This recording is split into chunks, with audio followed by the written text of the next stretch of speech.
Howdy, I'm Parker Mushroom, and I hate black people. They're the worst. They're stinky, and they just suck. They're just bad people. If you notice over there is a box of Jordans. The favorite pair of shoes for a black man. I'm going to show you what I think of a black man. This shit's ridiculous. He's only banged up. He thought he was getting shot at. Calm down, y'all. Calm down. They dragging him up the block. Umbrella.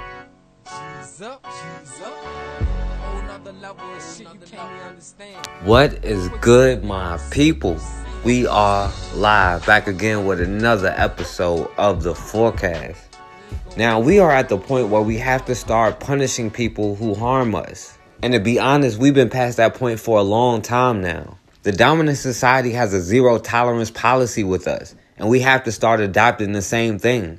If people know shedding our blood doesn't come with consequences, they're going to keep doing it. But from day one, we tried to welcome them with open arms. We've hoped that loving them enough would change them and get us out this situation.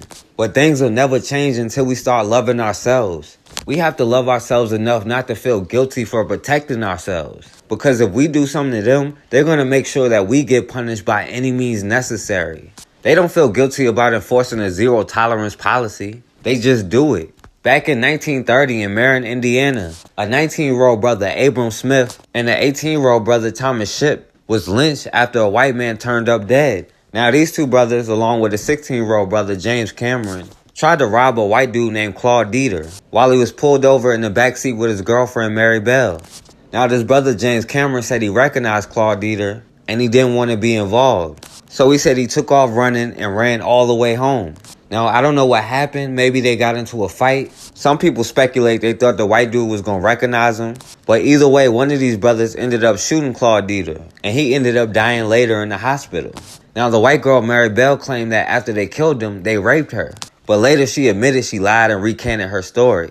But the news already got out about the shooting and about her being raped. And within a couple of hours, all three of these brothers were arrested by the sheriff who happened to be in the KKK. Now, the black community already knew a lynching was about to happen, and they tried to contact the governor to stop it. But the governor just assured them that the law would prevail and didn't do anything to help them. And the mayor left town as fast as he could. So then, not long after they were taken to jail, a lynch mob started forming, and more people kept coming until it was about 10 or 15,000.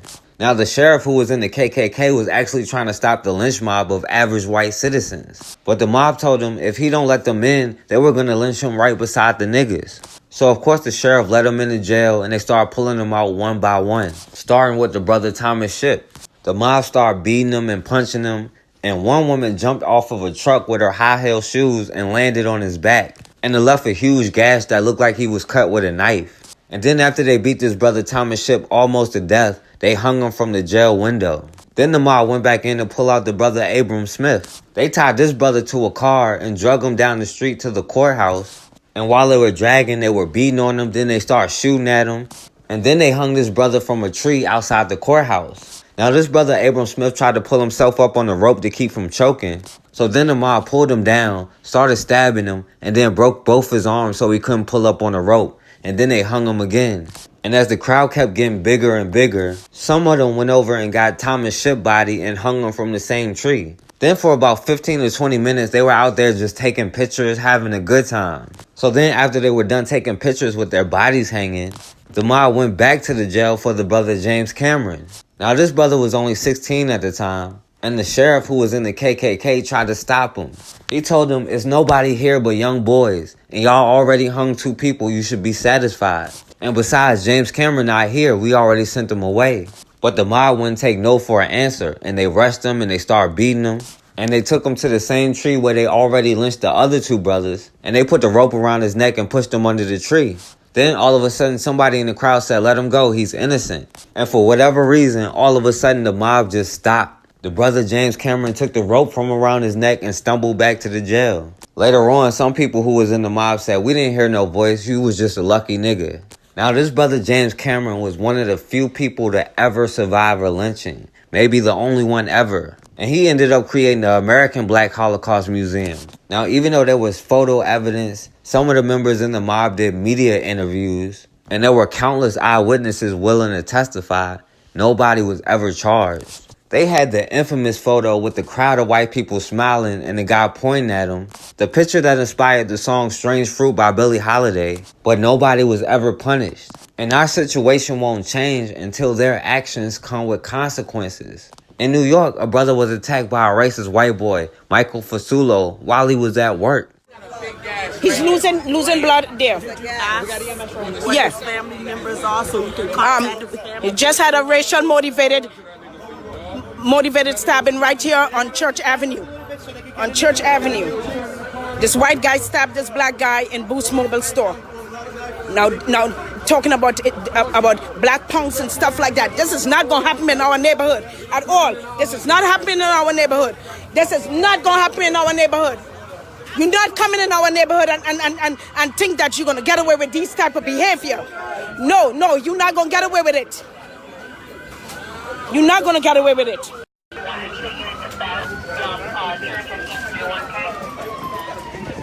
Come in the Boost Mobile store and stab the guy about black nigger. I don't like this. Yes, this is not going to happen in my neighborhood at all. Not on my watch. Not while I'm alive. Not my people. Okay. He got stabbed in his back. Hold on. Hey, God, you with me, man. I love you. Allah is the greatest. Allah, you the best. You know he can't fight. He has to stab me. It's okay, brother. You're going to be all right. Never mind. I respect that, you know? You're going to be all right. Never let no crackers fuck with you and shit. Don't worry. You're going to be all right, brother. Yeah, man. Stop using so much energy, okay? Yeah. Never let the white man fuck with you. May Allah be with you. So what y'all see, son, so they gave him a cigarette. The same white supremacists who stabbed up a black man, they just gave him a cigarette, lit it for him, and treated him with kid gloves. But yet they're gonna murder Everett Gardner over 2 Lucy's. This is what goes on. They treat these white supremacists with kid gloves and they brutalize the hell out of us. Man is recovering in the hospital from what witnesses are calling a hate-motivated attack. And even though a suspect was arrested and charged, community members, they are not satisfied with this. News 12 Brooklyn's Tony Chow in East Flatbush to tell us why.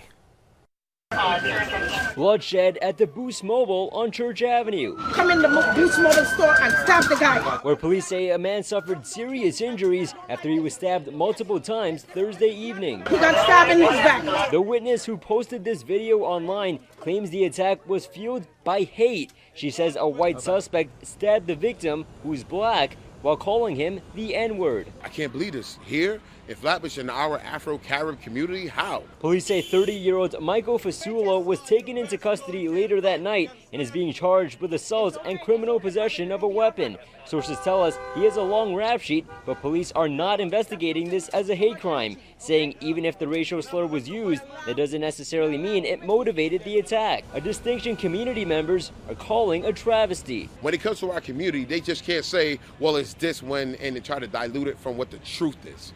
Because any other community, they do not do that. Instead, leaving it up to the community to call out what they say is obvious. It is a racist, bigot issue, and that needs to be addressed. We want to make sure that we as a community come together, we protect each other, we police ourselves, and make sure incidents like this never happen again. So this brother was at work at the Boost Mobile store when this random racist white boy, Michael Fasulo, walks into the store. And he came in saying racist stuff, talking about black punks. And I guess him and his brother got into an argument. And this white boy, Michael Fasulo, talking about niggas need to leave. And then when his brother turned around for whatever reason, this white boy attacked him and stabbed him in the back. And he was calling him nigga while he was stabbing him. And then ran out the store. Now later that night, the police did end up arresting him as peacefully as they could. They even gave him a cigarette and lit it for him and let him smoke in peace. They ended up charging this white boy with assault, not attempted murder, not manslaughter, not malicious wounding. They charged him with assault and possession of a weapon. I don't know if they even charged him with a felony. And even though this white boy has a long criminal record, the police say they're not going to investigate this as a hate crime. They said just because he was calling him nigga while he was stabbing him doesn't mean it was racist or racially motivated. They don't punish white supremacy terrorism because it's legal in America. Another 57-year-old black woman in Brooklyn, Anne Marie Washington, was stabbed by a racist white boy while she was getting off the train. Coming up on the train, and this white man saw her and started punching her in her face because she was black.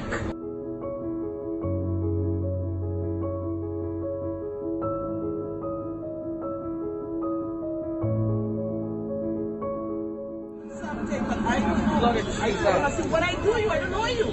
She had to have a chest tube put in. She sustained a collapse lung as a result of her injuries, but she's slowly recovering. You cannot allow this to continue. No, you cannot allow this to continue. Yes. It's very heartbreaking. This must be immediately investigated as a hate crime. It cannot be investigated merely as some form of assault, and this person needs to be charged with attempted homicide because he stabbed her in her back. We basically want justice for our mother. She should not have to be attacked. She's a hardworking woman. We want justice. We want this guy caught and off the streets. This is a mother who was assaulted for no other reason but based on what we hear and because of her ethnicity. That is unacceptable in this community as extremely diverse as it is.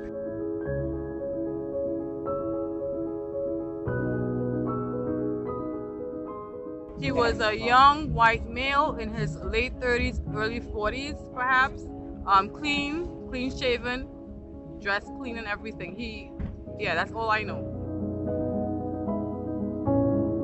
It seemed like he picked her at random. She was coming home like everyone else was coming home. I can't imagine that he chose her for any particular reason besides the color of her skin. And in this neighborhood, almost everyone is the same color skin.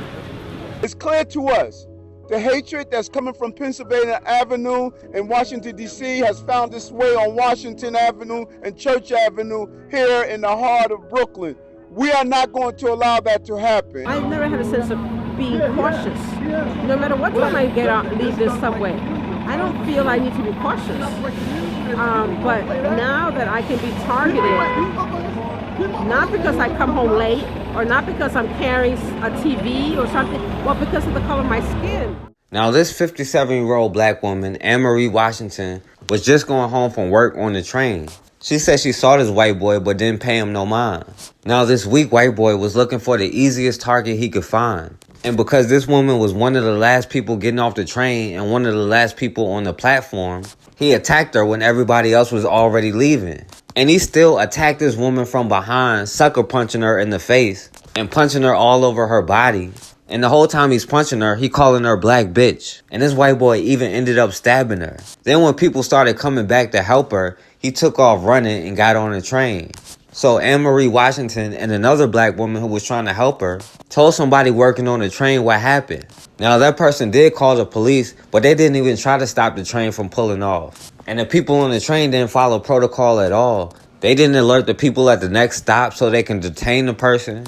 They didn't do anything to try to stop him from getting away. Now the paramedics supposedly did treat her, but they released her from the scene. But they didn't give her a ride home, and the cops didn't either. And this woman had to walk all the way home with a collapsed lung that the paramedics seemed to miss. She didn't even realize she had been stabbed and her lungs collapsed until the next day when she woke up and found blood on her sheets and pillow. Punched and stabbed on the subway, and the victim says that attack was motivated by hate. You're watching News 4 New York at 4. Glad you're with us. Welcome back at 4:30. I'm Stephen Holt. And I'm Jumio Labanji in for Natalie Pascarella. That victim says she never saw her attacker coming, and right now he's still on the run. News 4's Wale Ali joining us live in Flatbush, Brooklyn, with some new reaction, Wale, from the victim's family. Well, Julie, this is a horrible story. A 57-year-old woman is coming home from work. She gets off a train. She's black. She walks past, she says, a white man in his 30s. She's not thinking anything of it, doesn't even make eye contact. She says seconds later, she's coming up these stairs. That man out of nowhere just starts to attack her and stab her. She says simply because she was black. Okay, hold on. The aftermath of the attack. Punch her up in the face, boom, boom, boom. Caught on cell phone video. This white man saw her, started punching her in her face because she was black. Witnesses say 57-year-old Anne Marie Washington was walking up the stairs of the Church Avenue station on the B&Q line around 7:30 Friday night. Washington says the stranger snuck up behind and began punching and stabbing her in the face. Her daughter says she was in shock. She didn't even know she had been stabbed until she went home, lay down, got up and saw blood on her sheets. She says he also called her a racist and misogynistic term. You're a coward and you're gonna get caught. How dare you think it's okay to come and attack someone who has done nothing to you? How dare you? The man jumped on the train and disappeared. Oh, he had on a black sweater with black and white. Witnesses say the man is about 5'2" in his early 30s with clean-cut hair. Clearly a textbook case of what not to do when you have something like a hate crime that's in place. There's more we could have done. I think that we were sort of slow in our response, and now we're playing catch-up, and we have to apprehend this person. Standing today with Brooklyn Borough President Eric Adams, the family is now putting pressure on police to catch this suspect before he strikes again.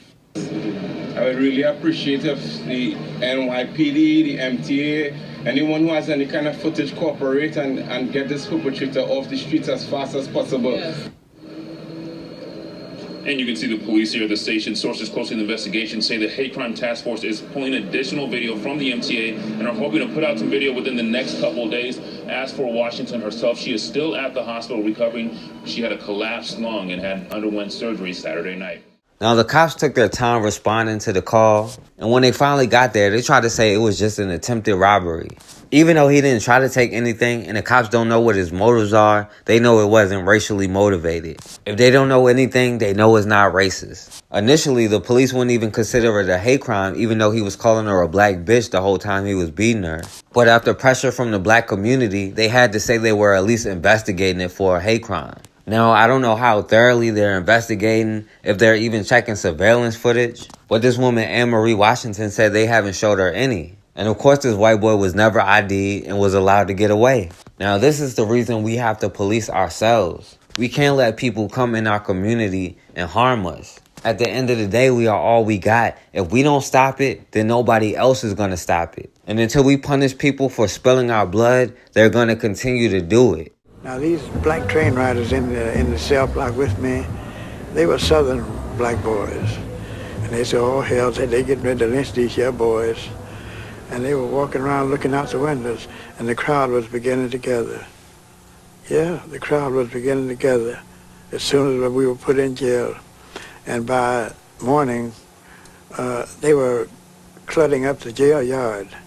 And all that day, they kept coming. And by nightfall, there was 10 to 15,000 whites out there screaming for the blood of us three blacks. There was a very tense feeling among everybody. It was just like a smothery day in summer when you just couldn't get your breath hardly. There was a pressure that you felt like something was wrong. And you felt it all over town. I scooted up and got in front of them people to see what was going on. The sheriff took and dropped some tear gas on us, and made these people mad, and they said, if you don't let us in, you'll get it there, we'll hang you right with them. So he opened the jail, and when he did, why, everybody was pushing to get in. And they come dragging one of the boys down out of the jail. They took him right down the sidewalk. Everybody was kicking, hitting him, and everything else. And there was a Model T Ford Coupe that a woman was standing up there and just, they was all going crazy. And she jumped down. She had high heels. I seen this happen. And her high heels just scraped a hole, just like cut with a knife down his back. And they pulled him out, and they drug him up there by a car.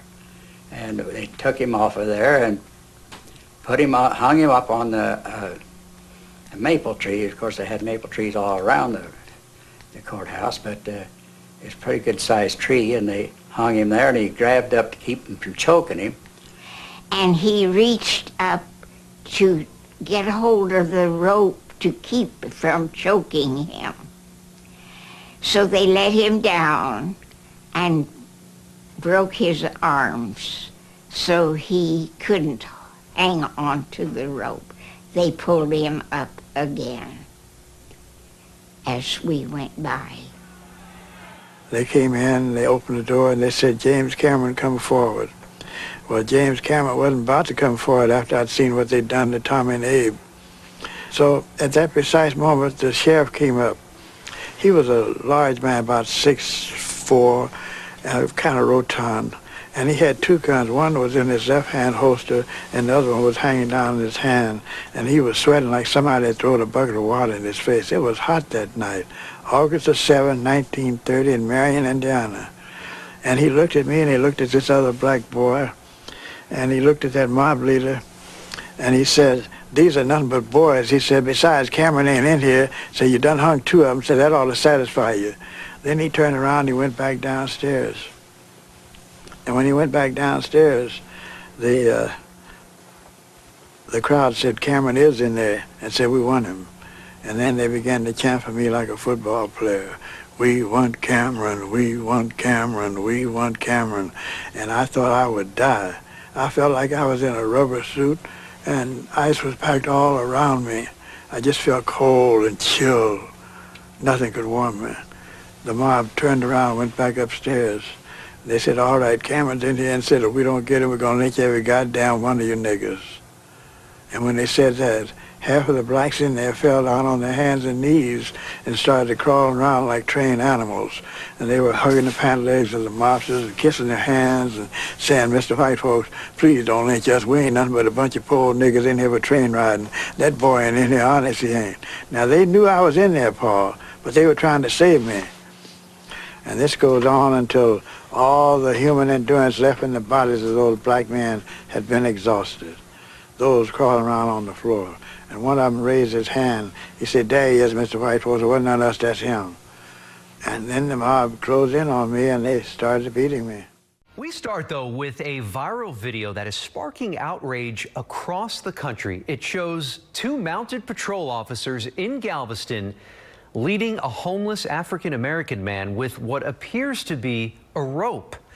Good morning, and thank you for joining us. I'm Andy Sirota. And I'm Jennifer Reyna. Today, that man's family is speaking out while Galveston's police chief tries to calm down the outrage. Channel 2's Kathy Hernandez has been following the details in this one all morning long and joins us live. Kathy, good morning.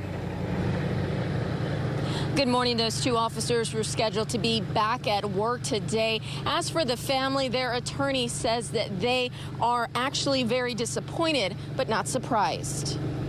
An arrest in Galveston sparks outrage. Videos and pictures show two officers on horseback leading Donald Neely in handcuffs using a rope. Relatives say Neely is homeless and mentally disabled. I think they need to be fired. They need to be fired. What they did was real inhumane. It was real degrading. They treated my brother as he was a dog. Neely was arrested Saturday for trespassing and released the next day. Hundreds packed town hall meetings yesterday. How could your officers think that it would be any way appropriate to have this man walking between the two horses? Like, it took me back like 400 years. The police chief answering questions for 2 hours, saying the officers did use poor judgment and they would make a policy change, but insisted his officers were not malicious. And we'll be looking for more appropriate methods. I tell you, these officers love you. They love this island. They work hard for you every single day. Neely's sister reunited with her brother 2 days ago for the first time in 5 years. While some family members said the officers should be terminated, she wasn't so sure. He said that they treated him nice. He didn't have any issues with them.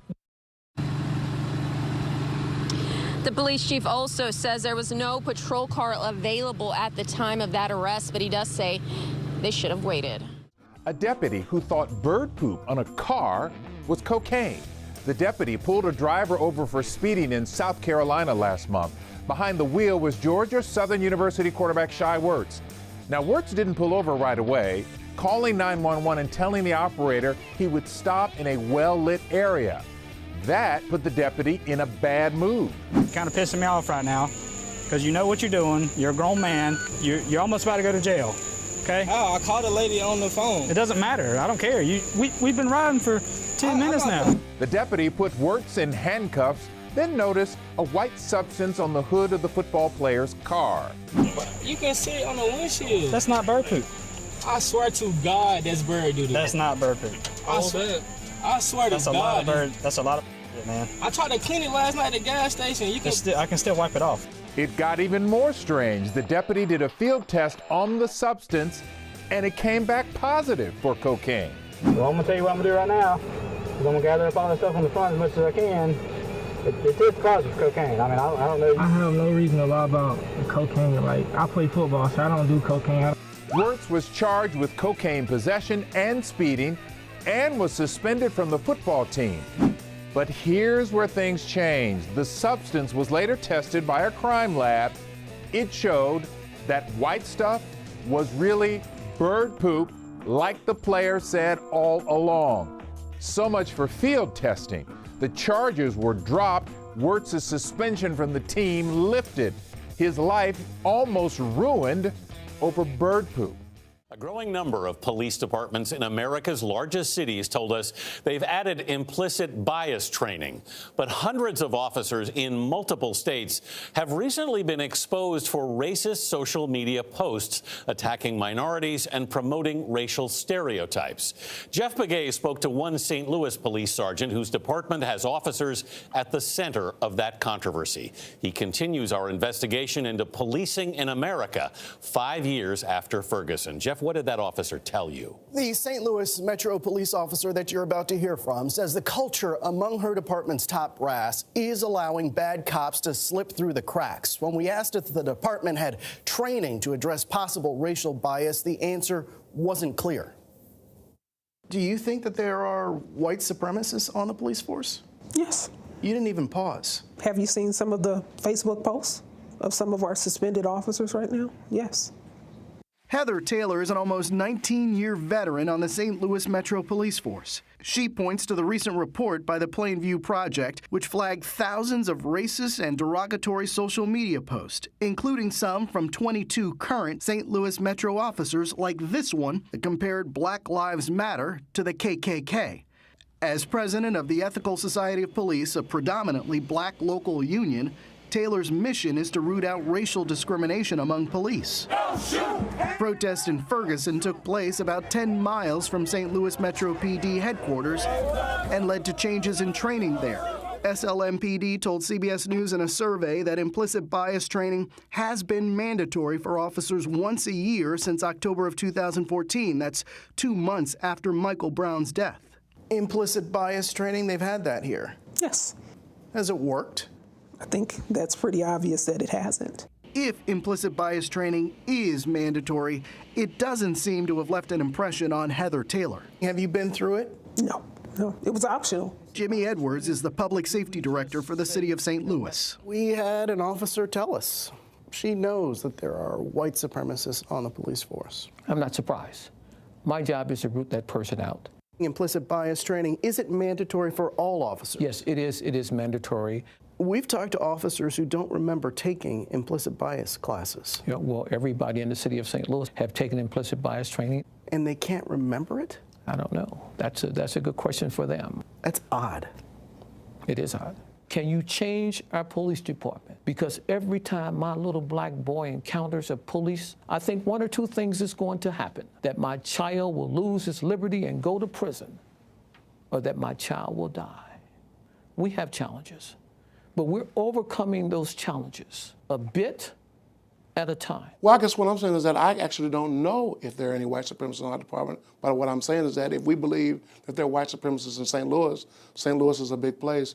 The police department is only a microcosm of the city at large. So if we believe that there are white supremacists in the city, then we have to believe that there are white supremacists on the department. But I'm saying, can we identify them? Do we know that for a fact? I don't believe we do. Your fellow officers, they might see your comments and be offended. How do you go back to work after making comments like that? Because when you know you're doing right, you can hold your head up. I don't think that all of our department is bad, but instead of complaining about me, how about you do something to change the culture that you know exists? Black boys and these white boys. He got the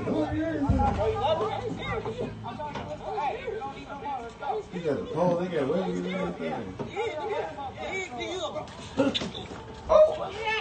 He got the dog. Come on, you can't do it. Oh my God! Is y'all serious, dog? Oh shit! Oh, damn police! Oh my God! That is not right.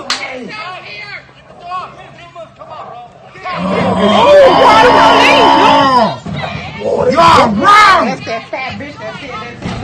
Oh! Oh shit! I can't break that shit up. I'll break that shit up right here.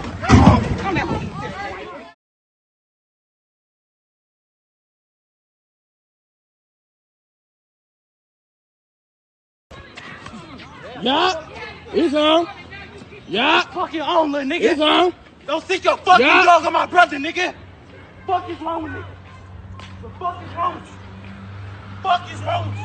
Outrage tonight over this vicious fight in Roseville that involved teens, children, and at least one adult. And as you see, one dog part of the melee too, and what some see as a racist attack. Let's get out to Sean Lade live in Roseville, where so far no arrests have been made in any of this, Sean. Kimberly, first and foremost, we want to warn people that the video you're about to watch is a big time disturbing. Second of all, police are explaining why no one is under arrest at this hour on either side of this bitter battle we see go down in the street here. Also, the people who used the dog in the attack, they are messaging us tonight saying it was all in self-defense, but thousands of people are reacting to this video you're about to see. You were looking at video of a teen from Roseville using his dog as a weapon against a minor. Once the dog takes hold of that teenager, children then hit, kick, and use garbage cans in a swarm of violence against that teen. It happened Wednesday here on Lowell, near Maple and Martin in Roseville. Another video shows an adult involved being hit in the face by another teen. That adult is 32-year-old William Lefebvre. They yelled knife because they seen him pull a knife out, and that's when the dog got released. So that way I didn't get stabbed. If the dog didn't get released, I probably wouldn't be here. I'd probably be in the emergency room right now. Videos of this ugly incident are spreading like wildfire on Facebook. And the images of a white teen unleashing a dog on an African-American teen have many saying this is a racial attack. Roseville police responded. They did not take anyone into custody. So the actions of the individual that had the dog may or may not result in criminal charges. But as in most cases, we want to conduct a thorough investigation before action of placing someone under arrest. All caught on camera here are pointing blame at each other for the fight. And police did not remove the dog used in the attack from its owner. We don't have a location on the dog. That doesn't mean that anybody is hiding the animal from us. We just may not have talked to the right person yet. Okay, the dog did its part. I don't care how anybody looks at it. The dog was defending its family. That's what the dog did, and that's the bottom line. It did what it was supposed to do. We're live tonight in Roseville. That man saying there's no racial element to this at all. He is showing us tonight messages from the teens that came to his house saying they were going to kick his door in if the other teens didn't come out to fight. The teen with the dog is saying tonight that he responded with the dog because he was being threatened with brass knuckles and knives. All of this, Kimberly and Devin, still under investigation tonight. Back to you. That's crazy. Well, Sean, what about the teen that was attacked by the dog? What's the latest from him? Well, police are telling us tonight he refused medical treatment on the scene and would not cooperate with them. We later learned he went to an urgent care for treatment and is now cooperating with police.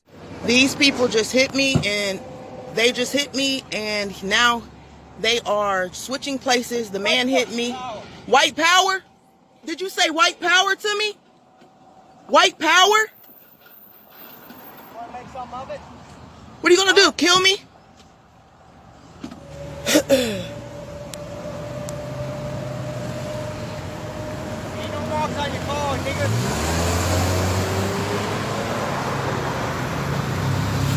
Well, a woman Women's call for unity, and police say she's the victim of a hit-and-run accident, and more. They're looking for a man who the victim caught on camera yelling racial slurs before he left the scene. Jolene Daly told our Ray Strickland she just wants everyone to get along regardless of race. Because I could feel it in my gut. Something wasn't right. An early morning trip to work became everything but for Jolene Daly on Tuesday. It wasn't like, we had any words, any confrontation. He bumped into me. She was a victim of a hit and run on Sawberg and State Street in Alliance, but it turned into so much more. This guy has so much rage just from something that he did. Daly recorded this incident with the man speeding off and yelling the N-word out the window. She called 911, but also followed him to a nearby parking lot. Things escalated with him screaming this Man, me. And asking. Also feeling her life may be in danger. What are you gonna do, kill me? Now, Alliance Police looking for that driver pictured here and this car with the Pennsylvania license plate. It's like people are taught hate. While police focus on him, Daly's focus is on a country divided by race. If people love on each other, then we wouldn't have this issue. She hopes we can all come together regardless of what our skin color looks like, saying we the people are more the same than we are different. As an organ donor, if people are organ donors, they don't ask, was that person black before I get their heart? Were they white? Now, Alliance Police and Pennsylvania State Police are looking for a late 90s, early 2000s Chevy Malibu. I'm told they know who the owner of that car is, but the man behind the wheel is still in question. I'm told if you have any information on who he might be, police are asking for you to give them a call. Controversy in Lorain County. Once again, the people running the county fair will allow the sale of Confederate flags. For some, a symbol of hate. For others, a tribute to American history. Our Ray Strickland spoke with both sides of the issue. Here, this is something that divided country, divided families, brothers killing brothers for the right to enslave a race of people. Sam Felton is a decorated Vietnam War veteran. He says it's hurtful the Confederate flag will continue to be sold at the Lorain County Fair. You don't continuously make a living off something that symbolizes hate, separatism, and racism. The controversial flag has been on sale at the fair for decades, but only in the last couple of years has it drew criticism. Then and now, Kim Myers with the Fair Board stands by the decision to keep it. We have made the decision that selling the Civil War memorabilia, because it's not just the Confederate, it's also the Union stuff, is permissible. Myers confirms there's guidelines to ban offensive merchandise at the fair, but he and the board just doesn't believe the flag is. We look at it as a historical symbol from one side of the Civil War. Felton strongly disagrees. They were not hanging his ancestors back then. We feel strongly that it's the right thing to do. Janine Donaldson is with Lorain County's Fair-Minded Coalition, a group that created these signs and put up this billboard for the second year in a row to stop the sale of the flag at the fair. Donaldson and Felton hope this year will be the last. Over time, we are going to change hearts and minds. Every time you sell one, there's something wrong. If you go through everything people find objectionable, pretty soon you have nothing. You know, this gentleman sells Pittsburgh Steelers shirts, but we're Browns fans here. Crystallization of what happens when two people have wildly different views of the same symbol. Just watch this local news clip. Why do you carry that flag? Because this is my heritage. My family fought to save their farm under this flag. Who was working that farm? Oh, that is a good, tough question. And the news clip actually cut out there, but we were so intrigued to find out what his response was, we tracked it down.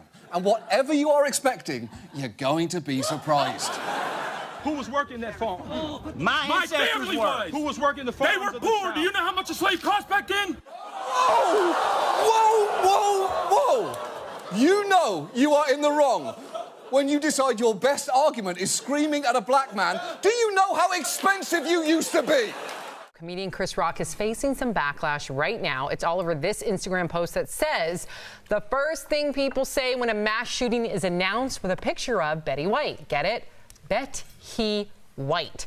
Now, some people are saying the joke is racist. We want to know what you think. Was this funny or racist? Go to dblvote.com to weigh in. I got to be honest. I'm always honest with you. When I first saw this a couple days ago, I laughed. I thought it was funny. And seems to be true. Absolutely. But call me out if I missed the mark. Me and Tori are from Virginia, and when the D.C. sniper... I'm from D.C., you're from Virginia. Well, I'm from Virginia, you're from D.C. Yeah, when the D.C. sniper was loose, I mean, I would have lost in Vegas because I put all my money that sniper, that shooter was white, and he ended up being black. But in terms of that being racist, I don't think it can be a racist because you're speaking from an oppressed person. You know, there's derogatory words that have been used to people of color that while they're being lynched, while there's mobs out there, while their houses are being burned down, while they're being hung. So I don't see how that can be racist. It can be offensive or prejudice. Let's say you make fun of like an Irish person, right? And you're like, oh, you little whatever, something terrible, right? Yeah. Or you make fun of an Italian person, and they weren't necessarily hanged by that. Is that not considered racist, right? Because the word is just meaning a prejudice against another race. I think it's just a word that it's kind of like the N-word, where it's something that people are trying to use that to take that word and to try and flip it. It's such an because they're so tired of people hearing, oh, you're racist because you said that. That's offensive. You're racist because you said that. So now they're trying to flip it to be like, oh, bet he white is something that's racist. I think that's more of like a prejudice thing. You will maintain this safe place for yourself, for your art.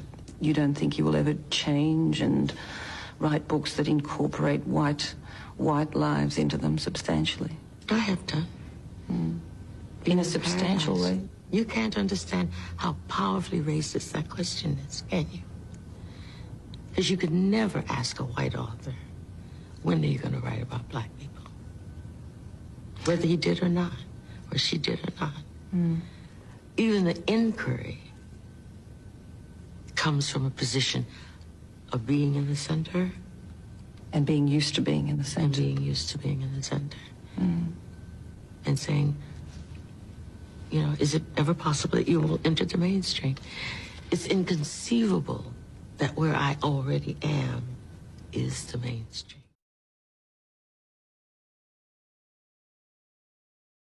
All right, and we back on the forecast.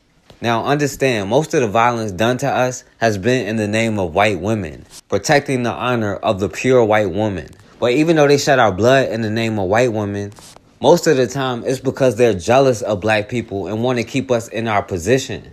In a lot of these cases, they know white women be lying. They just use it as an excuse to attack us.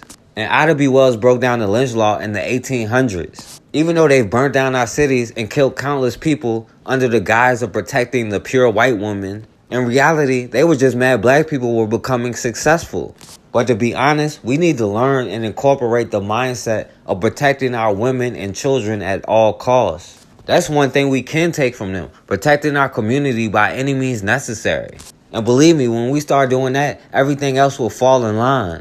But too many of us still give white women a pass and let them play both sides of the fence. And that's one of the things that make white women so dangerous. Back in 1919, the Omaha race riot and the lynching of Will Brown was started because of a lie of a white woman. Now, leading up to the riots, tensions were high because black people were moving in and taking jobs. So the newspapers in Omaha constantly ran false stories about black men raping white women. So a corrupt politician, Tom Dennison, who was also one of the leaders in the underground crime ring, planned on instigating a race riot with the former mayor to sabotage the new mayor because they lost the election. The criminal Tom Dennison admitted and bragged about having white boys dress up in blackface and go out and assault white women, just to cause more fear in white citizens. So then one day, a white woman, Agnes Locbeck, claimed she was assaulted by a black man after she was coming home from the movies. She said a black man robbed her and her handicapped boyfriend at gunpoint, and they took her boyfriend's money, watch, and billfold. And then she said they dragged her into a ravine and raped her. And I guess her handicapped boyfriend was just standing there waiting for her to come back. But of course the next day, newspapers like the Omaha Bee ran stories like Black Bees rapes a white woman. So then a mob of about 400 joined the police and started searching for a random black man. So one person told them there was a suspicious Negro living nearby with a white woman. And when the mob went to the house, they found the brother William Brown.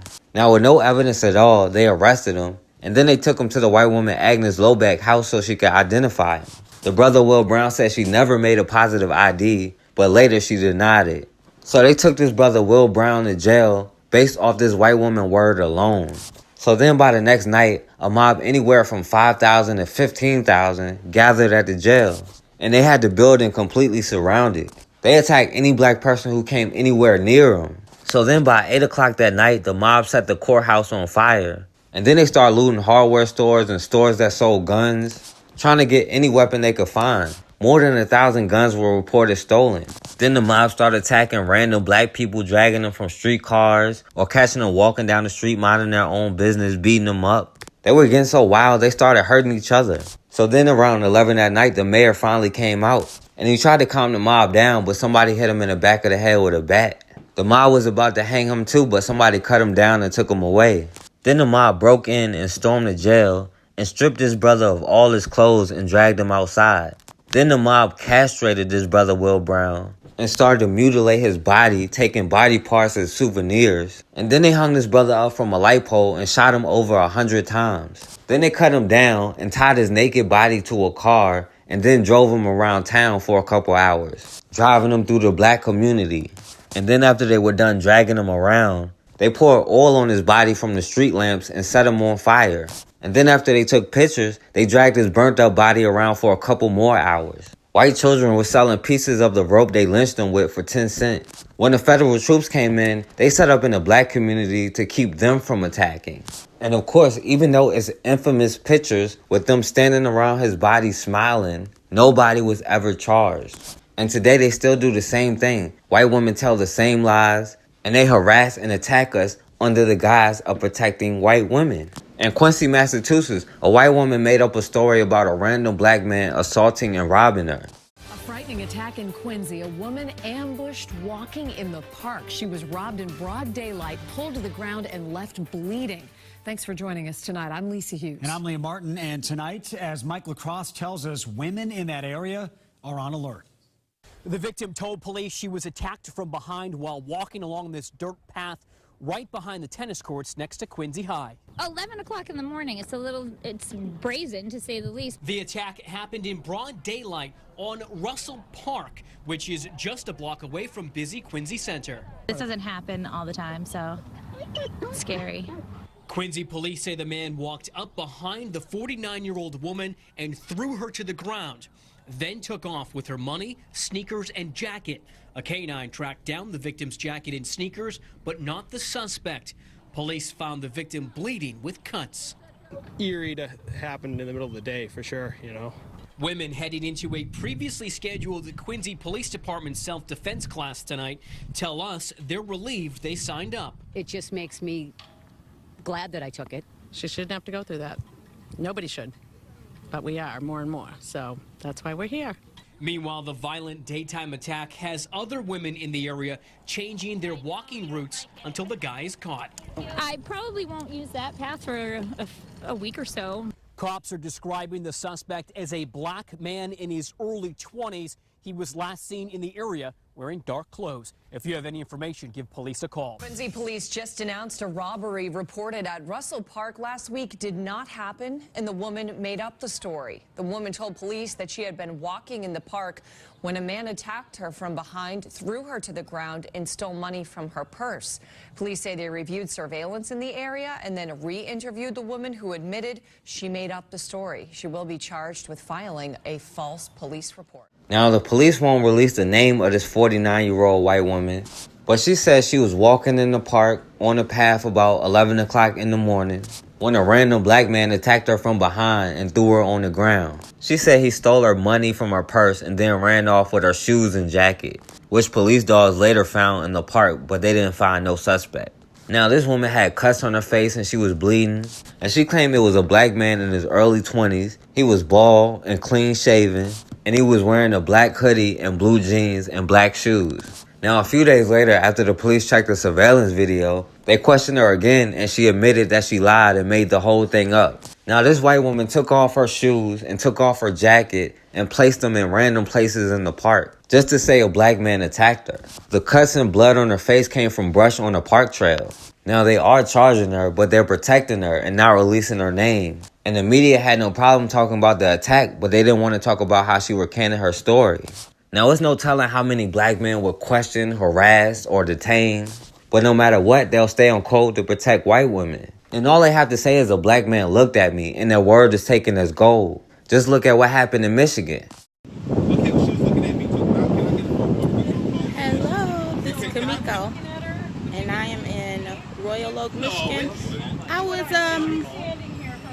going to the CVS over here when this young man is stopped because a Caucasian lady said that he looked at her suspiciously, and he has been pulled over walking to go to eat by 2 police officers for suspicion of being black and looking at the Caucasian woman. They got him surrounded. So I'm not going to leave the brother out here. That's what I'm trying to figure out. By the way, I'm sorry for wasting you guys' time. Maybe I can get a bill out of you guys. What time do you guys close? 9 o'clock. He tried to get something to eat. He explained the situation. And the lady is over there in her car, in the white car, with her window rolled down. She said the brother looked suspicious, and she called the police on him. And they got him surrounded.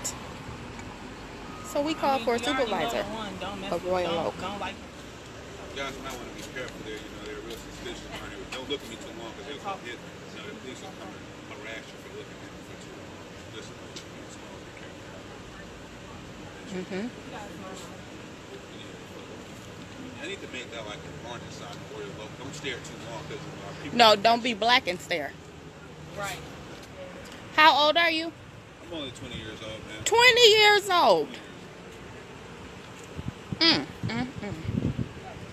called and said, hey, there's a guy staring at me. I'm threatened. I'm scared. And I Black in America, Royal Oak, Michigan.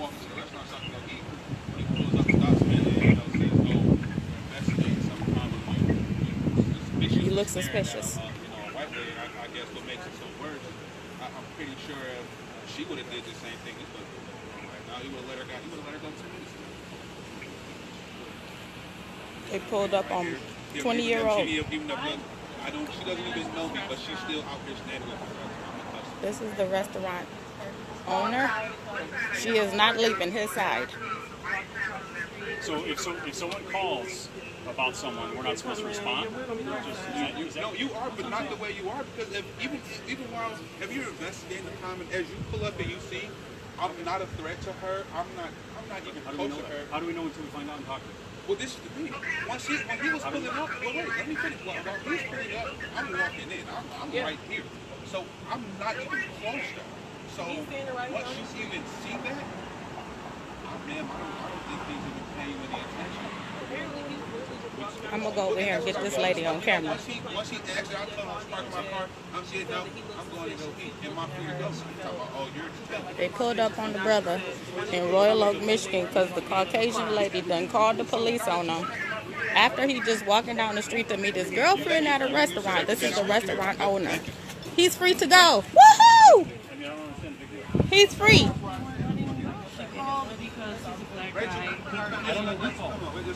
The lady over there in that car she called, who's sitting over there hiding. This is awful. You can come back and enjoy your food. Thank you guys so much. We weren't leaving. How do we know that until we talk to anybody? You're right. I understand that. But Are we supposed to have all these facts this is the before point. talking to people? The whole thing is that this lasted so long. Well, we came from 13 and Woodward because we were called over here for this nonsense. Nonsense. It is nonsense. You're right. A racist lady. He just says, hey, I'm going in. You can record this too. I am. All you have to do is say, you know what, I'm just parking my car, minding my own business. Okay? He did several times. Check's okay. And you know what? He'd be eating right now. He'd have an hors d'oeuvre right now. He did say He did say that. And then he asked for a supervisor because he was being harassed and threatened. Okay, we had to respond, right? We had to respond. We were 4 miles away. That's Sorry. fine. Police in Royal Oak apologizing for their actions, rather. This is all after that video we first showed you yesterday of officers stopping a black man after a white woman reported that he looked at her suspiciously. And for the first time, we are hearing the 911 call that started it all. It's a silver vehicle. It's across the street from me. He's an African-American male. And I don't know what his deal is, but it's really not, it's making me not feel very comfortable at all. Now, as 7 Action News reporter Simon Shaquette explains, the man and his attorney filed a formal complaint today while the department is releasing new video along with an apology. We're learning more about allegations of discrimination and racial profiling here in Royal Oak today, specifically a man who says he's a victim and his attorney meeting with police to file a formal complaint. This young man is stopped because a Caucasian lady said that he looked at her suspiciously. This recent Facebook video was taken after 20-year-old Devin Myers had police called on him by a white woman who allegedly accused him of looking at her suspiciously.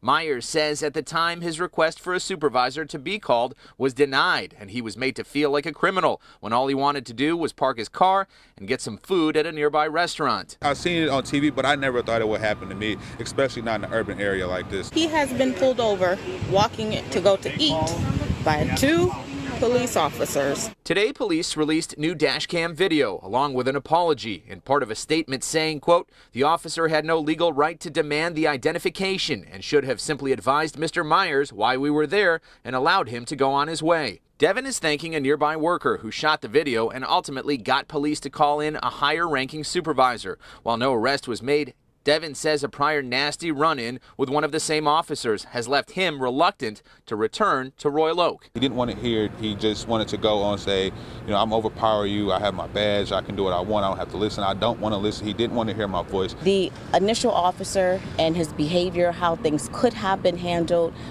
it was addressed by the chief that things could have and should have been handled differently. Police are also now saying what took place is unacceptable, and both a responding officer and a supervisor didn't handle things in a manner expected of them.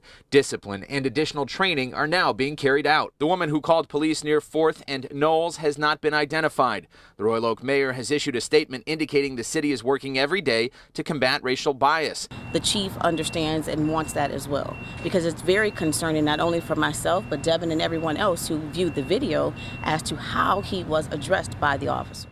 Now, this 20-year-old brother, Devin Myers, was simply going to a restaurant just to get something to eat when a random white woman called the police on him because she felt uncomfortable. She claimed he came up right behind her as she was getting into her car, and he was looking at her suspiciously. Now, a lot of them do have that fantasy of being raped by the big bad black man, one of the downfalls of the hundreds of years of propaganda. But this white woman's word was all the police needed. The first cop that responded pulled up like, show me which nigga it is. And the first cop approached him hostile, asking for identification. They questioned this man for close to an hour because a white woman said she felt uncomfortable. And eventually 4 more cops showed up before they let him go. Now, this brother was just waiting for this woman to pull out of a parking spot, and when she didn't leave, he just parked somewhere else. But the cops said, we're just doing their job, which is true. Their job is to enforce white supremacy. But the cops said all he had to do was just comply and explain. And when all these witnesses said that's exactly what he did, all this cop could say is, we have to respond, right? Now, they never identified any of these cops. And of course, they didn't identify this white woman. And they aren't going to charge her or punish her at all. Because to be honest with you, they want them to call the police on us. For them, that is, if you see something, say something.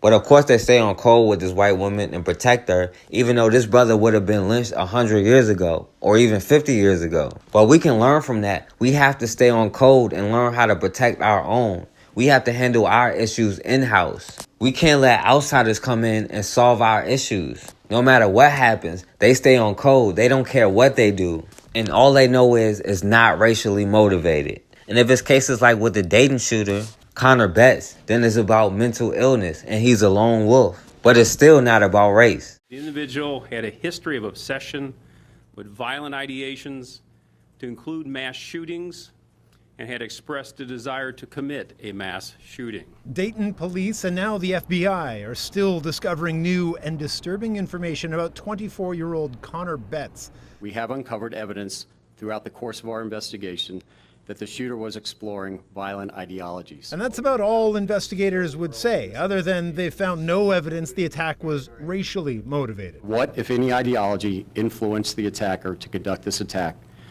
Who, if anyone, helped him? What does seem clear is the attack took planning. Betts arrived on a busy Dayton strip wearing a mask and body armor, carrying an AR-15 style rifle.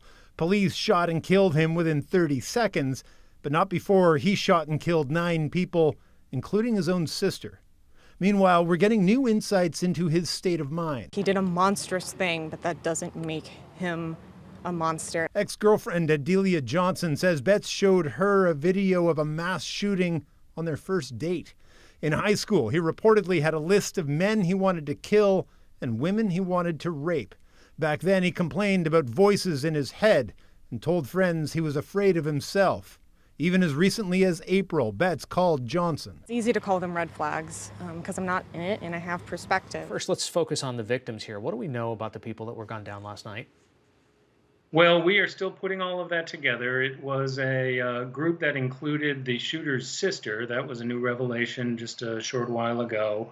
So we're looking into family dynamics and family issues as to whether that played any role.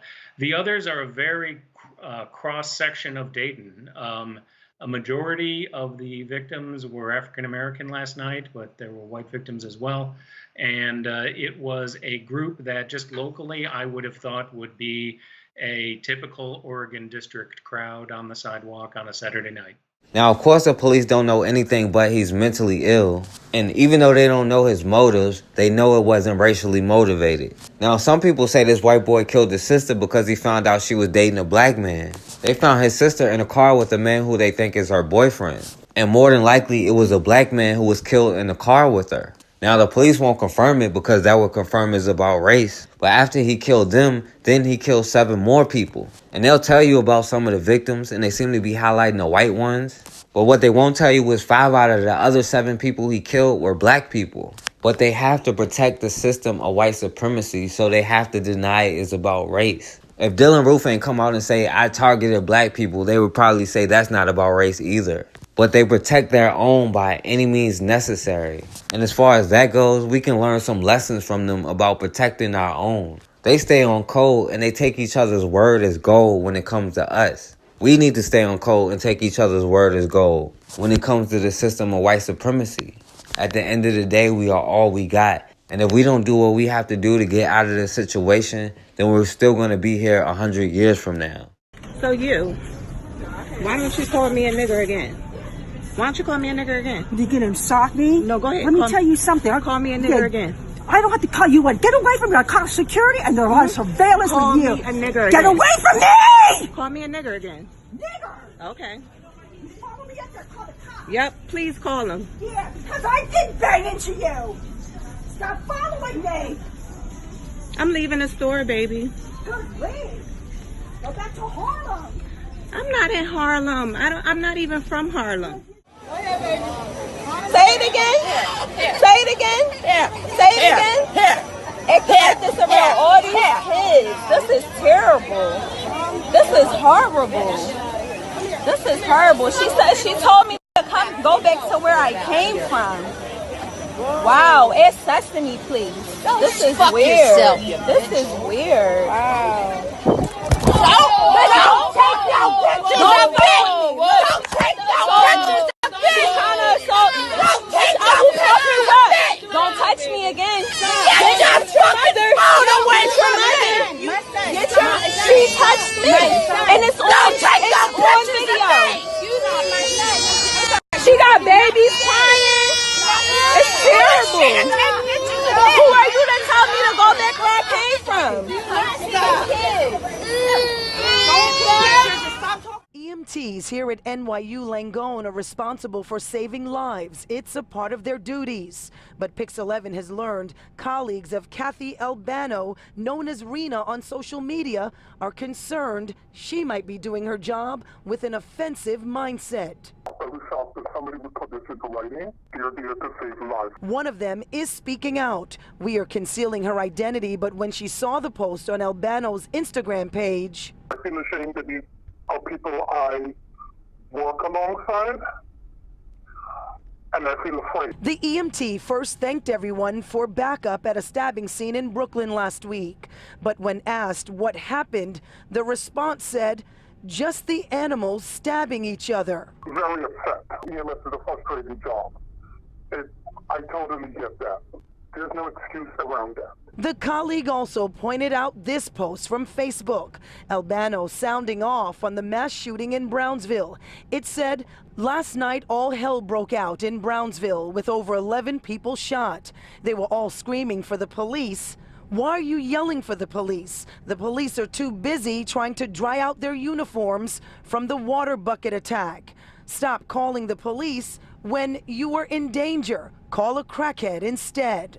People were concerned that work with her. They don't even want to work with her. A racist is a racist, and they got to go. Some of Albano's colleagues reached out to community advocate Tony Herbert and shared the post with him. How can we entrust any confidence in this individual going out there and providing these type of services to keep us alive when, in fact, we don't even know that they would do that because of their racist overtone?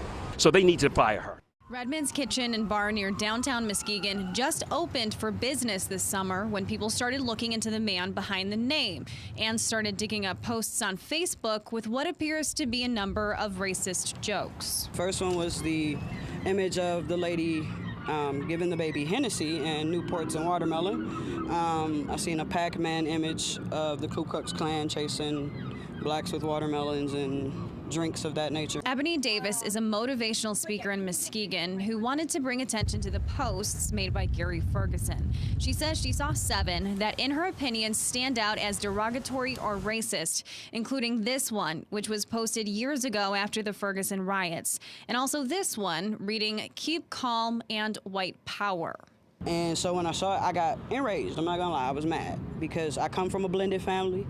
I have a lot of mixed kids in my family, so I'm like, this is unacceptable, especially for a business owner that says you're for the betterment of Muskegon. Redmond was described as part owner at Redmond's Kitchen and an employee at Top Shelf until today. Jim Knoll, who owns both restaurants, tells Fox 17 Redmond has been terminated, adding, "Redmond doesn't represent Top Shelf or Redmond's Kitchen and Bar views.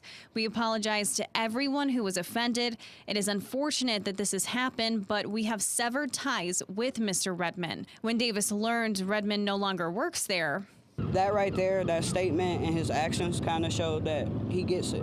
Earlier today, Redmond took to Facebook to apologize, writing in part, "I am sincerely sorry for the way it has made so many people in the community I care about feel. I am ashamed and not proud of my past actions and highly care about how everybody in the community feels." I feel like the plea deal is injustice to the children.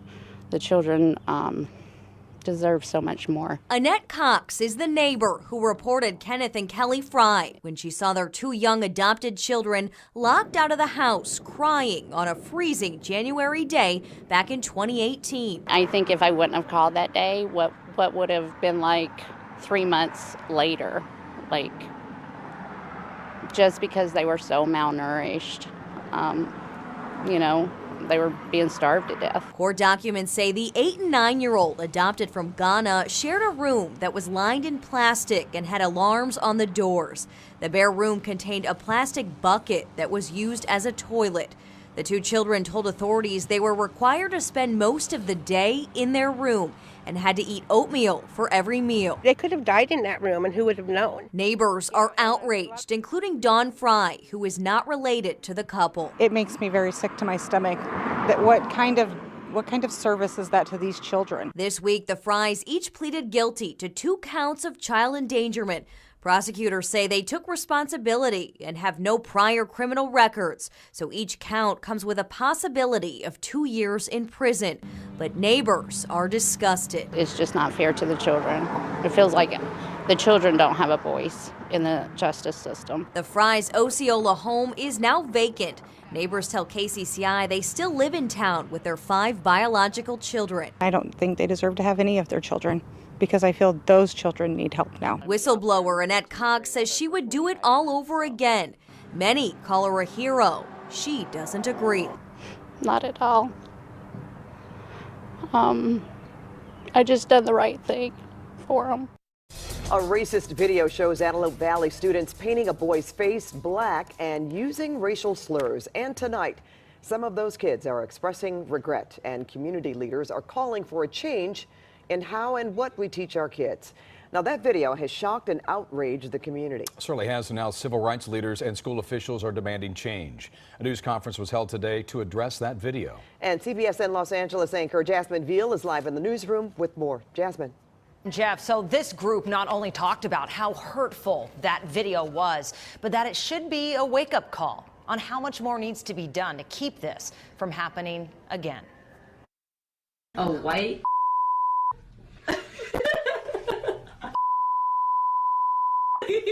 This video began surfacing online over the weekend. It was first posted to Snapchat and later shared on Twitter. It shows a student getting his face painted in what looks like blackface, as other students, reportedly from Quartz Hill High School, use racial slurs like the N-word in the background. And in my personal opinion, I feel like rather than bashing these kids and calling them racist, we need to go ahead and say, what can we do better and how can we improve? Angeli Zambrano, a student at Quartz Hill High, stood with community members and civil rights leaders outside the Antelope Valley School District offices today, calling for change. She says one of her friends was there when the video was recorded and has since apologized for being in the wrong place at the wrong time, but has gotten death threats. But we can't kill hate with hate. Absolutely. We need to realize that this isn't just a problem with these kids, but it's a problem in how they're being raised and what they're being taught. Board of Trustees member Victoria Ruffin brought up the picture of 4 elementary school teachers in Palmdale posing with a noose. These blackface issues, these noose issues are rooted in a higher level of ignorance by allowing these behaviors to live in our districts and within our communities. Parents like Jesse Smith spoke out as well. Seeing the video, it hurt. It caused my daughter to hurt, pain, but it also served as a teachable moment. All of them calling on the community to step up. We can't let it happen, you all. We can't. We cannot let it happen. Right. And now this, the Antelope Valley Union High School District released a statement yesterday that reads in part that we were recently made aware of a social media video showing a group of teens exhibiting deeply offensive and inexcusable racist behavior. This runs counter to the district's core values. We are working on identifying those in the video while including our law enforcement partners and will take action as deemed appropriate. Well, I checked and no word yet from the district today on any kind of disciplinary action. The Sheriff's Department also told me they are still investigating. Pat and Jeff, Quartz Hill High School has said that when summer school begins next week, counselors will be visiting each and every class to talk about tolerance. I feel like they would not transport children from La Jolla on a bus like that. That's what some parents are saying after their children were taken to a summer camp in a Sheriff's Department transport bus. It happened with a police community relations summer camp held by Star Pal. 10 News reporter Travis Rice spoke to the camp's director about why this bus was their only option. It just doesn't look right. It's a bus ride full of bad optics, says this mom. My kid is in a Joe bus. What does it look like when she gets off the bus in Del Mar and there's a bunch of blacks and Mexican kids? Driving by, I would be like, whoa, what did they do? That's one of the reasons why Kimberly Steele is beside herself that her 8-year-old daughter and dozens of other kids were transported to a summer camp event in this Sheriff's Department inmate transport bus. She said she had fun at the camp. She said she was tired, and she mentioned herself that the bus was small and it had cages. Steele says she feels the kids were being stigmatized and that the parents didn't know the free summer camp transportation was going to be this. I didn't give consent. They never asked us, was it okay to put our children on a bus like that? What do you say to the person that says, hey, this is a free bus ride, they're trying to save some money? Thanks but no thanks, pretty much. Thanks but no thanks. If it comes down to a child riding a prison bus to save money, it's not worth it. We don't host programs in La Jolla or near Mesa. We do it in communities where there's services that are needed, and we want to be using the funding that we get to provide opportunities for kids who wouldn't have that opportunity otherwise. Program Director Claire LeBeau says the free buses from the Sheriff's Department have been used for years and it's never been an issue before, but they are willing to make this as right as their budget will allow. If that's not working, then it is something that needs to be evaluated, but quite frankly, the funding would have to be a discussion as well, because we do so much with so little money. You might step out the vehicle. Why do I need to step? I'm lawfully telling you to step out the vehicle. What have I done? I'm lawfully telling you to step out the vehicle so I can talk to you. Okay, since you don't want to roll down your window, I'm gonna ask you to go ahead and legally step out the vehicle so I can talk to you. Do I have to roll down my window? I'm giving you a lawful order to step out the vehicle. Okay, don't worry about the window. I need you to step out the vehicle. Is there a reason I need to step out the vehicle? I'm giving you a lawful order now to step out the vehicle. Okay, if you fail to comply, you will be arrested. Step out of the vehicle so I can talk to you. Have I? Why am I going to be arrested? 7 Prince Frederick. Okay, fine. You don't want to step out? It's not that I don't want to step out. It's that I don't have to step out. 7 Prince Frederick. Can I get your name, sir? What was that? Can I get your name, sir? Hold on 1 second, okay? Okay. Since you don't want to comply to my orders. But don't you have to tell me your name? Okay, look, I'm giving you a lawful order. Step out of the vehicle, okay? That is your last time. Can you get a supervisor up here, sir? For failure to comply with a lawful order. Can you get somebody up here that's higher than you, sir? Okay. Please. Sir, step out the vehicle. Can I get your name and Start when you're on my way. Drivers being non-compliant, not listening to lawful order. Step out of the vehicle now. Is there a reason I have to step out of the vehicle, sir? I'm giving you a lawful order, okay, sir? Why did you pull me over, sir? Step out of the You vehicle. never told me. Why did you pull me over, sir? Well, you won't allow me to talk to you, okay? I asked you. Sir, I'm telling you, step out. Why did you pull me over, sir? Don't worry about it. Just stay right there, okay? I'm going to stay right here, sir. Are you going to step out of the vehicle, yes or no? No, sir. No? Can I get your name, sir? Citizen, now, I'm telling you lawfully step out the vehicle. You have not given me your name. You have not told me why you pulled me over. You have not given me a reason to step out this vehicle. Okay, now I'm telling you, step out the vehicle lawfully.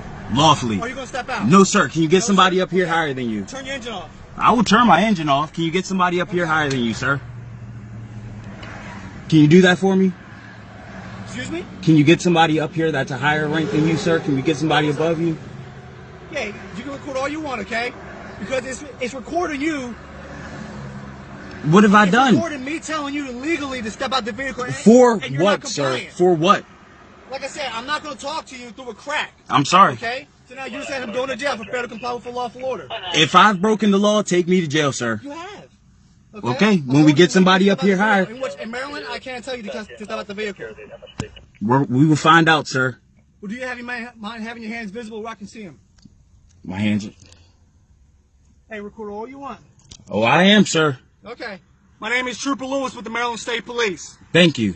I didn't start recording until you started demanding stuff without telling me a name, telling me why you pulled me over. Well, you're trying to have me talk to you through a small little crack. Do I have to open my window more than this, sir? Is that a law? I'm going to talk to you and stop yelling, yes, okay? But like I said, hey, we're beyond that, okay?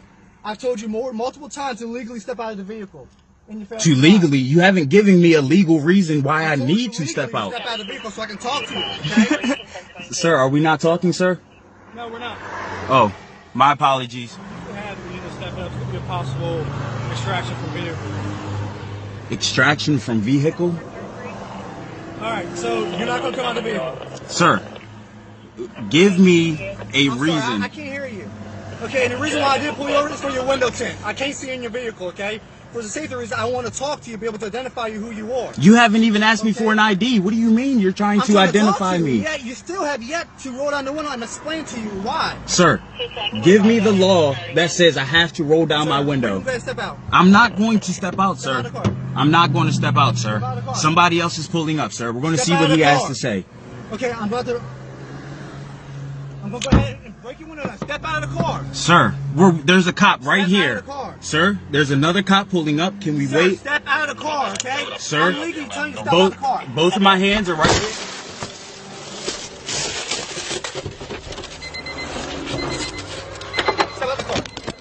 Well, now new at 6, a Euclid police officer is facing charges, including assault in the violent arrest of a man that was caught on camera almost 2 years ago. Patrolman Michael Amiot has been placed on administrative duties during this investigation. Amani Abraham is here now with what we're learning tonight. Hi, Amani. Hi, Sarah. Amiot is charged with 2 counts of assault and interfering with civil rights in the arrest of 25-year-old Richard Hubbard III. And the struggle between the two caught on camera. In the video, Richard Hubbard was repeatedly punched after a traffic stop back in August of 2017. Police said Hubbard ignored commands to get out of the car and face away. The video shows patrolman Michael Amiot taking Hubbard to the ground and punching him multiple times. Initially, Amiot was suspended and then fired after Euclid Mayor Kristen Gale said her office had received, quote, further complaints regarding Amiot's professional conduct and found that he had violated additional department rules. But the officer later got his job back when an arbitrator ruled that he should be rehired nearly a year after he was terminated. Euclid police say Amiot has now been placed on administrative duties in light of the new charges. The Fraternal Order of Police released a statement saying they support the officer, and they said, quote, Amiot was attempting to effect a lawful arrest, and the suspect resisted. Officer Amiot, who was injured in the encounter, took the measures that he reasonably believed to be necessary to effect the arrest and protect himself from further harm. Today marks 1 month since Sadie Roberts-Joseph was killed. The murder of the Baton Rouge icon shocked the community and left many people scratching their heads. Over the weekend, vandals hit the museum that she loved so much. Chris Nakamoto spoke to the person who discovered it and has more on what is being done to catch those who are responsible. Chris. Sylvia, Michael, the people who discovered it were visiting the museum. They called police to report the damage they discovered. Damage they called disrespectful to a woman who gave so much to this community. Broken benches, bricks scattered about, a bell flipped upside down, and the remnants of what used to be a fountain with crystals mangled. Over the weekend, vandals damaged the Odell S. Williams Museum of African American History. I just wanted to make sure I did my part to call somebody. Kevin Hayes discovered the damage and was in disbelief at what he saw. It's a historic black museum, and a lot of kids did find time in the community and found ways to not do harmful things by coming into this place, and just to see it vandalized is heartbreaking. That's not all. Someone trampled through the garden Sadie Roberts-Joseph kept in pristine condition, knocking down plants and leaving tiki torches thrown about. Hayes fondly recalls his memories of Miss Sadie, a beloved Baton Rouge icon who took pride educating the community about African American history. Sadie Roberts-Joseph was killed and found in the trunk of her car days before Hurricane Barry began bearing down on us. Her murder touched off candlelight vigils and a major turnout from the community in support of the work she was doing. They need to stop, and we need to come together as a community and protect this place, no matter what race or color or creed you are. We just need to stand together for somebody that was doing something right. For Hayes, seeing the damage was devastating. He's been coming to the museum since he was a kid. Tonight, he says the museum needs to be preserved, and the community needs to keep a close eye on it to protect it from others who may not have the best intentions. We need to stick together and try to maintain this place. Baton Rouge police tell us they are investigating. Roberts-Joseph's son told WBRZ today he is aware of the vandalism and called it disrespectful and disappointing, saying the museum has been there for the community since its inception almost 2 decades ago. So what does the government understand that it's not investigating? What reports have been suppressed around the rise of white supremacy, domestic terrorism? So I appreciated Director Wray's statements that white supremacy presents a persistent threat in the United States. But unfortunately, their policies have actually masked how they use their domestic terrorism resources to make it harder for the Congress to understand how many of those resources are going toward white supremacist violence. Senator Durbin back in 2017 introduced a bill, the Domestic Terrorism Prevention Act, that would have required the FBI to document how many incidents and fatalities were a result of each category of domestic terrorism in the domestic terrorism program, and then how many investigations and prosecutions occurred in each category, which I believe would have shown disproportionate investigations against groups that were not nearly as violent as white supremacists. Instead of producing that data, what the FBI did was change the way they collect the data. So they grouped anarchists with anti-government militias under a category of anti-government. They grouped what had been a white supremacist category with what they had previously called black identity extremists, so that it would be harder to discern whether appropriate resources are going to where there are actually violent acts attributable to these groups. So this is a problem that's long-standing. The Justice Department, as a matter of policy and practice, has deprioritized the investigation of white supremacists. And we talk about a rise in white supremacist violence. But the truth is, we don't know whether there's a rise because nobody actually accounts for this violence. The federal government today doesn't know how many white supremacists kill people each year. And they haven't been keeping these records even as counterterrorism became its #1 priority.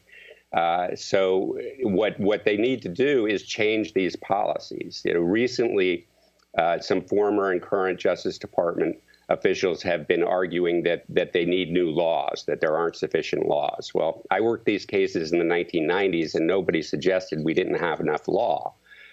In fact, there are plenty of laws, and we wrote a report at the Brennan Center last year, Wrong Priorities on Fighting Terrorism, to show the scope of the laws, not just 52 terrorism laws that apply to domestic terrorism, but 5 federal hate crime statutes addressing the kind of crimes that white supremacists often commit, organized crime statutes that would prevent the organized groups that act violently and persist because their members can replace one another, and also other conspiracy statutes. So there are plenty of laws. It's a matter of policy. And as a matter of policy, the Justice Department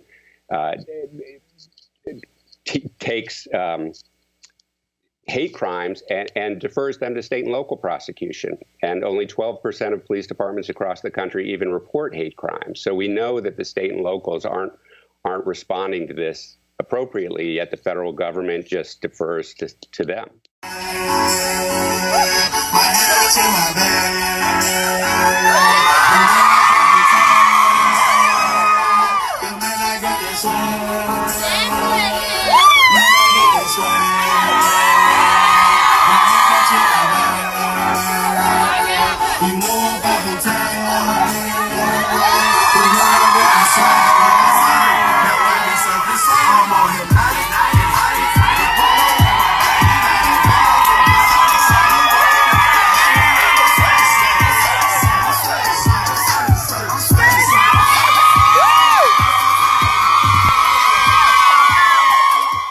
Bringing back memory that I wished I could get rid of. You know what I mean? This has been a hobby. If you just had been here to listen to all this and see some of it, then you would have known just what it was. We lost everything. Lost everything. You own the land? Yeah, we own our land, all of them. And no one ever paid you any money for this land? No. Just lost it? Took it. What do you say to children today? Children like this boy, like your great-grandson, and people who didn't grow up when you grew up, and people who didn't go through what you went through, people who would say, this couldn't have happened in this country. Come on. I would tell them like this. I said, don't never stay in a place that white folks can surround it. Don't never stay in a place that white folks can surround it. Because if anything happens some ways else, they'll run you out from your home, just like they did us.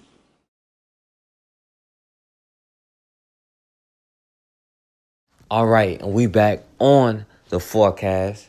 And I want to say RP to all our people who were unjustly murdered. And as long as we allow it to happen without punishing people, then it's going to continue to happen. Everybody else has a zero tolerance policy when it comes to us. They don't have a problem shedding our blood. They don't have a problem putting their hands on us. But all of a sudden, we feel guilty and it's wrong for us to defend ourselves. Then that's crossing the line. It's not a joke anymore. We are beyond talking. We are beyond reasoning. You can't reason with anybody. We have to build our own. Until we have a nation or an army backing up our words and ready to punish people for harming us, then they're going to keep doing what they're doing because they know there's no consequences. Nobody has a problem punishing us if they even think we're doing something wrong. And if nothing else, we can agree that we have to protect our children. We can put all our other differences aside and get on code so that we can build a future for our children that they can be prosperous. Because if we don't do it, then nobody else will. Now, don't forget to like, share, and subscribe. And as always, man, we have got to start standing for something or we're going to keep falling for anything.